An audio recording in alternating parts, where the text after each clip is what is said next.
বন্ধুরা, আজ চুড়ির এমন কিছু আইডিয়া শেয়ার করব যেটা দেখার পর নষ্ট হয়ে যাওয়া চুড়ি তোমরা একদম ফেলবে না আর দেখার সঙ্গে সঙ্গে করতে লাগবে, আমার গ্যারেন্টি। আর অবশ্যই প্রত্যেকেরই কাজে আসবে। আমি সুনিতা, আমার চ্যানেলে প্রত্যেক দিনের মতো তোমাদের সকলের স্বাগত জানাই। কাজ তো আমরা প্রত্যেকেই করে থাকি, কিন্তু কিছু কিছু কাজ যদি টিপসের সঙ্গে করা হয়, কিছু টিপস যদি ফলো করা হয়, তাহলে দেখবে আমরা অনেক টাকা পয়সাও বাঁচিয়ে নিতে পারি। যেমন ধরো, এই যে এই কৌটোটা, এটার থ্রেড কিন্তু কেটে গেছে, প্যাঁচটা লাগে না। তো সেক্ষেত্রে আমরা কি করতে পারি, এই যে টেপগুলো, যে কোনো টেপ এরকম ধরনের, তো প্রায় প্রত্যেকের ঘরে ঘরেই থাকে এগুলো। তো এইভাবে যদি এক রাউন্ড দিয়ে দিই, ঠিক এইভাবে কৌটোর এই মুখের কাছে যদি এইভাবে এক রাউন্ড দিয়ে দিই, তাহলে দেখবে থ্রেড কিন্তু একেবারে নতুনের মতো হয়ে যাবে। আর এটা না দেখতে কিন্তু ভালো লাগে, বাজে লাগা তো দূরের কথা, দেখতে এটা ভালোই লাগে। তো যাই হোক, যেই কৌটোটা ফেলে দেওয়ার পরিস্থিতি ছিল, সেটা কিন্তু একেবারে নতুনের মতো হয়ে গেছে। তো হলো না এটা সেভিংস? তো যাই হোক, চলো দেখে নেওয়া যাক চুড়ির কামাল।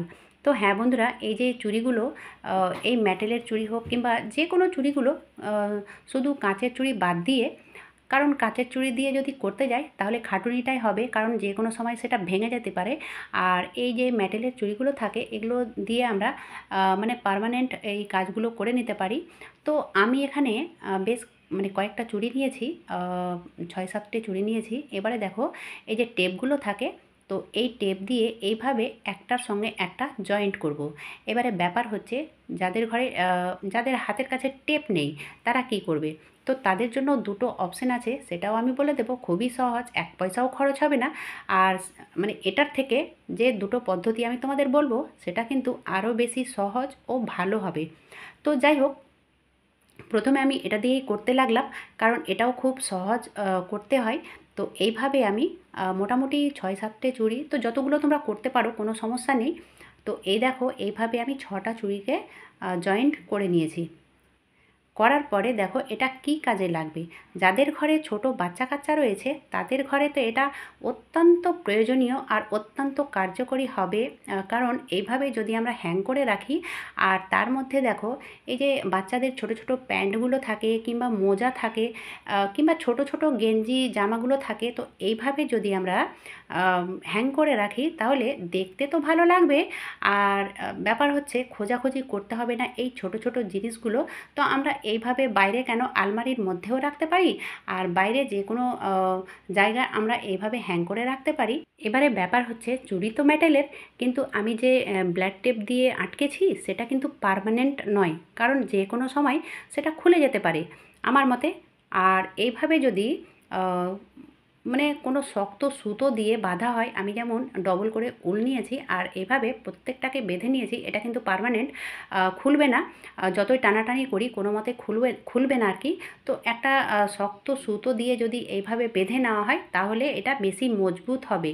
আর তার থেকেও সহজ পদ্ধতি হচ্ছে, তোমরা সেফটি পিন দিয়েও আটকে নিতে পারো, একটার পর একটা সেফটি পিন দিয়েও আটকে নিতে পারো। চলো এবার দেখে নেওয়া যাক পরবর্তী আইডিয়া।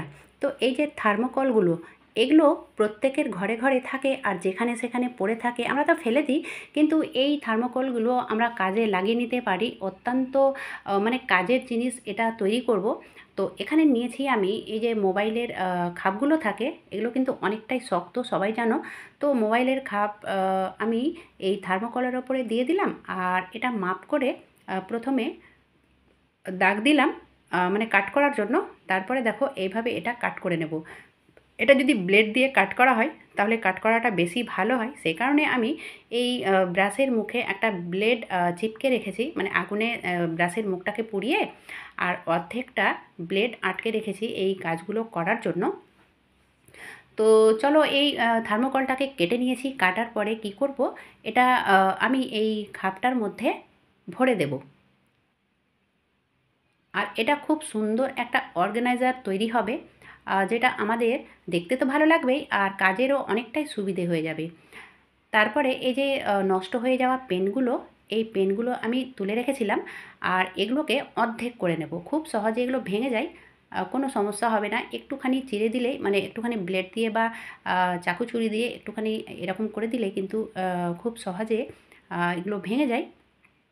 তো যাই হোক, আমি পেন দিয়ে করলাম, পেনের ব্যবহার করছি। তোমরা চাইলে এখানে যে স্টিকগুলো থাকে সেগুলোও ব্যবহার করতে পারো, কোনো সমস্যা নেই।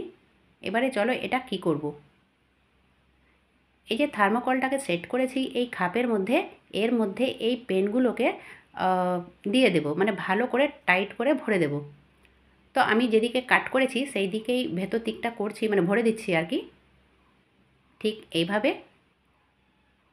তো তোমরা এই জায়গায় যে কোনো জিনিস ভরে দিতে পারো, যেমন বললাম স্টিক কিংবা লাঠি পাতলা করে কেটে আর সেগুলোকে চিকন করেও এগুলো ভরে দিতে পারো।